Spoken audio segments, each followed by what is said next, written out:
दोस्तों आपको लग रहा होगा जो आज ये निफ्टी 3.8% बढ़ी है, ये सिर्फ इसलिए बढ़ी है क्योंकि इंडिया और पाकिस्तान का जो वॉर है वो अभी रुक गया है। तो सीज फायर एग्रीमेंट हो चुका है दोनों कंट्रीज के बीच और यहाँ पर पूरा क्रेडिट लेकर जा रहे हैं डोनाल्ड ट्रम्प साहब। और लोगों को जैसे मैंने बोला कि यही लग रहा है कि इसी वजह से मार्केट इतनी ज़्यादा बढ़ी है।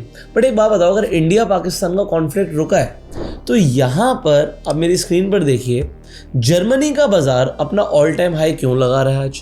ये जो नैस्डैक है, अगर आप कल से देखोगे तो ये आज लगभग 4% का हाई क्यों मार चुका है। अमेरिका के बाजार में तेजी क्यों है, इंडिया पाकिस्तान से जर्मनी को और यूएस को क्या लेना देना। बट आज रीजन कुछ और है। लोगों को लग रहा है कि सीज फायर की वजह से मार्केट बढ़ गई है, ये एक रीजन है। बट जो मोस्ट इंपॉर्टेंट रीजन है वो है ये, दैट इज कि यूएस और चाइना के बीच में अब डील हो चुकी है।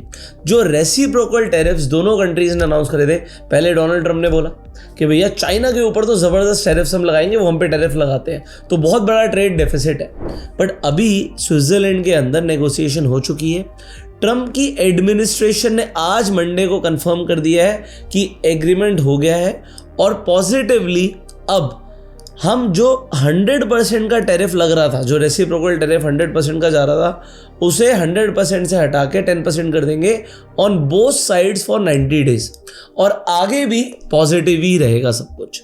अब जब ऐसा बोला गया तो ग्लोबल स्टॉक्स रैली कर गए हैं, ना सिर्फ निफ्टी।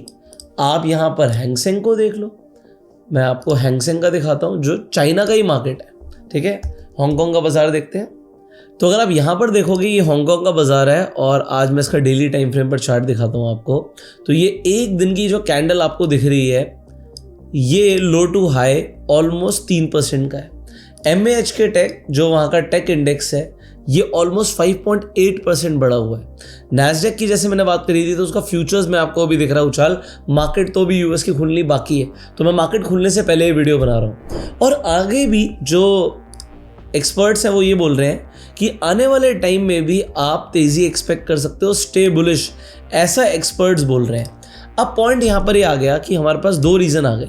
पहला रीज़न है कि मार्केट के अंदर आपने जो तेज़ी देखी है वो इंडिया पाकिस्तान सीज फायर की वजह से आई है। जो 4 दिन का कन्फ्लिक्ट चल रहा था और एस्केलेट होता जा रहा था, अब एक सीज फायर एग्रीमेंट हो चुका है। और मैंने आपको बताया भी था लास्ट वीडियो में कि जो भी कुछ होना होता है पॉजिटिव नेगेटिव, वो होता सैटरडे संडे, तो लोगों को, इन्वेस्टर्स को मौका नहीं मिलता।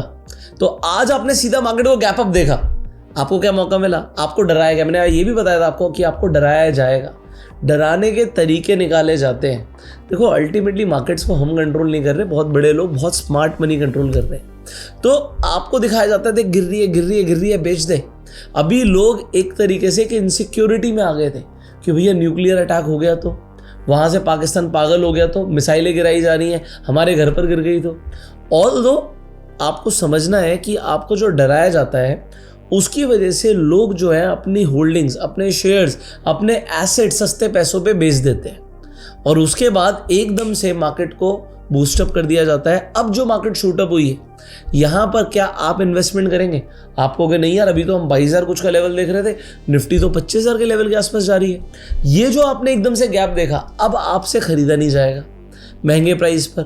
और इसके बाद तेजी अगर कंटिन्यू रहती है तो जो एक आम निवेशक था जिसने लॉन्ग टर्म के लिए इन्वेस्टमेंट करने के लिए सोचा, बीच में डर के मारे अपनी इन्वेस्टमेंट को बेच दिया और अब मार्केट उसे इन्वेस्टमेंट करने का मौका नहीं देती। अच्छा, ये मैंने आपको 2 रीजन बता दिए, तीसरा भी एक और रीजन है। ट्रम्प जैसे बीच में वो क्रेडिट लेकर आ रहा है ना, यस मैंने रुकवाया है, इंडिया पाकिस्तान का वॉर मैंने रुकवाया है। सो डोनाल्ड ट्रम्प ने यूक्रेन के जो प्रेसिडेंट हैं उन्हें बोला है भैया चुपचाप से आप जो पुतिन हैं उनके साथ जो उनका प्रपोजल है उसे एक्सेप्ट करो, और जो डायरेक्ट टॉक के लिए वो बोल रहे हैं, मिलने के लिए तुम्हें बुला रहे हैं, जाके मिलो। कहाँ पर मिलना है? ये मीटिंग होने वाली है अब टर्की के अंदर इस्तांबुल में और होगी 15 मई को। ऑल्दो जो यूक्रेन की तरफ से मिनिस्टर्स हैं वो बोल रहे हैं कि भैया पुतिन नहीं मान रहे हैं, अभी भी सीज फायर को वायलेट कर रहे हैं, घुस के मारे जा रहे हैं। तो यूक्रेन में अभी भी जो वॉर है वो जारी है। बट मार्केट ने पॉजिटिवली इसलिए रिएक्ट किया है कि अगर यहाँ पर यूक्रेन के प्रेसिडेंट जाकर रशिया के प्रेसिडेंट से मिलते हैं तो वॉर रुक सकती है, और अगर रशिया यूक्रेन के बीच में वॉर रुकती है तो फिर वर्ल्ड के अंदर एक शांति आ जाएगी और मार्केट को शांति पसंद है, मार्केट को वॉर नहीं पसंद।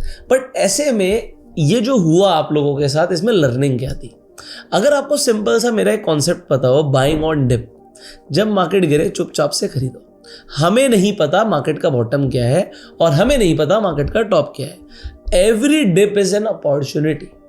जितने लोगों ने ये स्टेटमेंट को फॉलो किया, ऑल्दो मैंने अपनी कई स्ट्रैटेजीज आपको बताई हैं कि मार्केट के गिरने पर हम बुलपुट भी बनाते हैं, उसे हम रोल ओवर भी करते हैं, तो वो स्ट्रैटेजी भी ओवर द ईयर्स प्रॉफिटेबल जा रही है।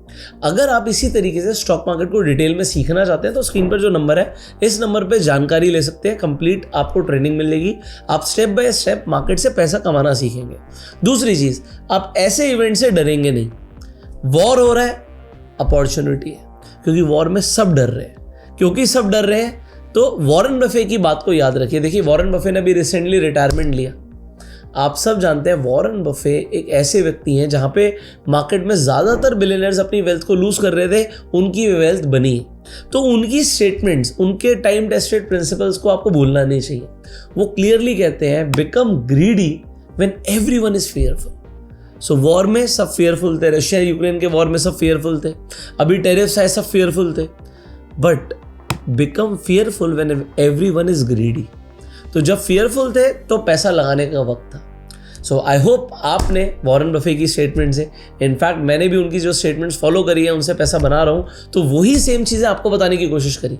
अब आगे आपकी मर्जी है, आप आगे कैसे बढ़ना चाहते हैं। फाइनली आप लोग इंटरनेट पर कुछ इस तरीके के मीम्स देख रहे होंगे कि भैया ये जो पाकिस्तान के पीएम है, ये डोनाल्ड ट्रम्प साहब के पैरों में गिरे हुए हैं कि भैया वॉर रुकवा दो, ये मोदी साहब छोड़ेंगे नहीं, घुस के मारेंगे। अभी आपको क्या लगता है, थोड़ा जल्दी वॉर नहीं रुक गया? हमने तो अभी पाकिस्तान से बदला लिया ही नहीं था। ऑल्दो इकॉनमी के लिए तो बढ़िया होता है कि वॉर रुक जाए, बट शायद अभी इंडियंस के अंदर, मुझे जिस तरीके से सोशल मीडिया पे मैसेजेस देख रहे हैं लोगों के, कि अभी पीओके नहीं आया हमारे पास, अभी हमने कुछ किया ही नहीं था, इतनी जल्दी रोक दिया वॉर। क्या ये सही था या गलत था? Whatever you feel like, comment में जरूर बताइए। अगर आपको लगता है कि वॉर रुक के अच्छा हुआ तो आप यस लिख सकते हो, और अगर आपको लगता है कि नहीं अभी कुछ रह गया तो आप नो लिखकर अपना ओपिनियन जरूर दे सकते हैं। Finally you can share this video, जिससे लोगों को भी पता लगे कि मार्केट क्यों बढ़ी है, क्या रीजंस है।